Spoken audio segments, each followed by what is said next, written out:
এজন্য যুবকরে ফেসবুকে ফিল্টার মারা নারীর সুন্দর ছবি দেখে পাগল হয়ে যায় না, বাস্তবে বাসর করে দেখবে পাতিলের তলা ফেল, কথা কোন ঠিক কিনা? এজন্য যুবক অনলাইনে একটা মেয়ের ছবি দেখে পাগল পারা হয়ে যায় না।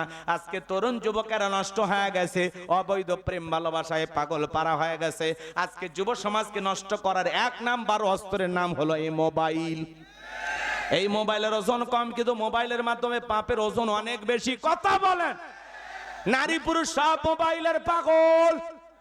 ও দেশে টিকটক আসিয়া সব গেল বাসিয়া, সিদ্দিক সোরা নায়ক হইছে আইডি খুলিয়া, হিরো আলম নায়ক হইছে আইডি খুলিয়া।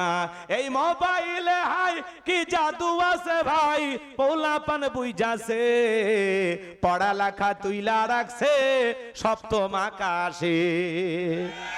এখন আর পড়াশোনা ভাল লাগে না, মোবাইল নিয়ে ব্যস্ত পোলাপান, কথা বলেন ঠিক কিনা? এজন্য যুবক, বিয়ের আগে অবৈধ প্রেম ভালোবাসা করা যাবে না। পিতামাতা পছন্দ করে বিয়ে দেবে যেখানে বরকত আছে সেখানে। খবরদার যুবক, যৌবন কালের কঠিন সময়ে গুনাহ কইরো না। তুমি কারে নিয়ে রংধনু পার্কে গিয়ে বসেছিলে?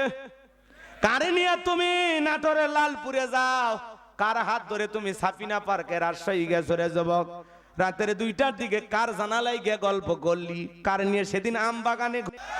তুমি গোপনে প্রকাশে যা গুনাহ করেছো, যা যা করতেছো, মনে রাখবা যুবক, প্রত্যেকটা গুনার ব্যাপারে আল্লাহর কাছে একদিন জবাব দিতে হবে। এজন্য যুবক, আর গোপনে গুনাহ করা যাবে? গোপনে পাপ করা যাবে? মনে রাখবা, গোপনে গোপনে যে গুনাহ করতেছো, পিতা মাতার চোখকে ফাঁকি দিতে পারবা, আরশের মালিক আল্লাহর কুদরতি চোখকে ফাঁকি দেওয়া সম্ভব? এই জন্য যুবক, যারা বিয়ে কারণে পিতা মাতার পছন্দ মোতাবেক কারা কারা বিয়ে করবে হাত তুলে দেখাও।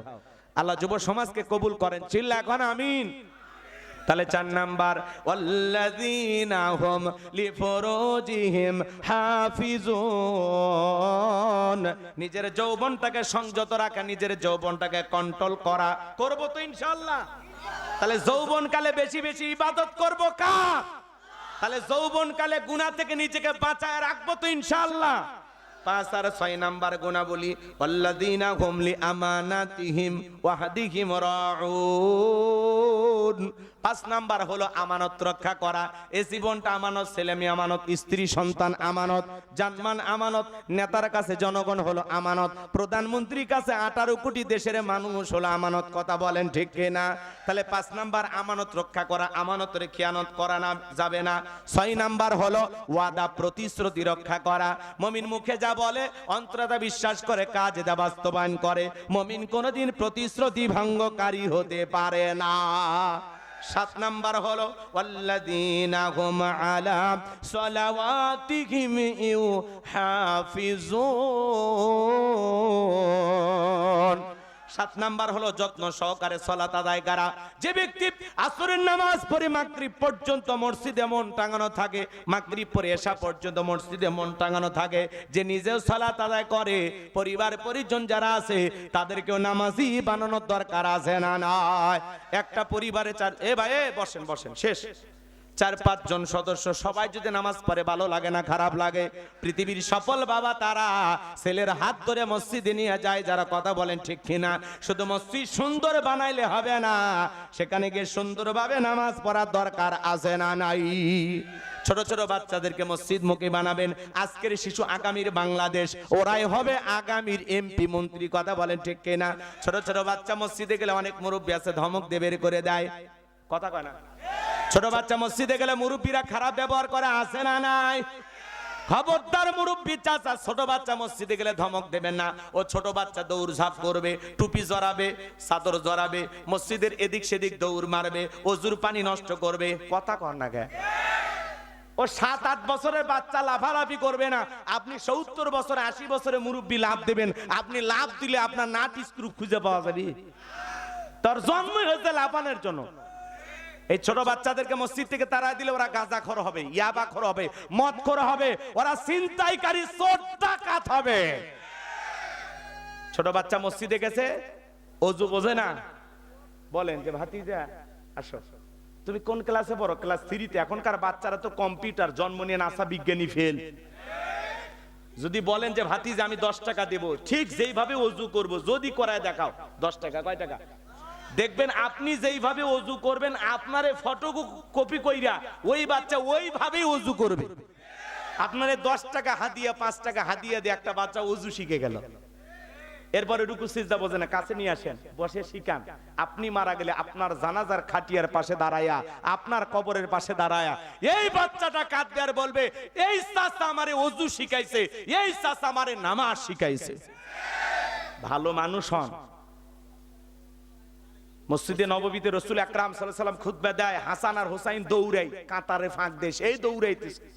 নবী খুতবা বন্ধ করে দুই ভাইকে ধরলেন, কাছে নিয়ে আসলেন, খুতবা দিলেন। সুবহানাল্লাহ কোন। মুসল্লি রাগ করেনি, ইমাম সাহেব রাগ করেনি, মারহাবা কোন। এরপরে রাসূল আকরাম সাল্লাল্লাহু আলাইহি ওয়াসাল্লাম একদিন মাগরিবের নামাজ আদায় করতেছেন, হুসাইন মনে করছে এই যে নানা ঘোরা হইছে, আস্তে করে পিঠে বসে আছে, আর নামে না। অনেকটা সময় যায়, রাসূল যখন হাত দিয়ে নামাইতে চায়, আমার আল্লাহ বলে, নবী হোসেনকে পিঠ থেকে নামাবেন না, যতক্ষণ মনে চায় ততক্ষণ আপনার পিঠে থাকবে, আপনার নামাজের কোনো সমস্যা হবে না। আপনি যেরকম হোসেনকে ভালোবাসেন, আমি আল্লাহ হোসেনকে ভালোবাসি। সুবহানাল্লাহ। আর আপনি শিশুদের সাথে কি আচরণ করেন? ভালো হয়ে যান। মুরব্বী যারা আছেন, ছোট বাচ্চা মসজিদে গেলে আল্লাহর রাস্তায় ওদের বিরক্ত করাটাও মজা মনে করবেন।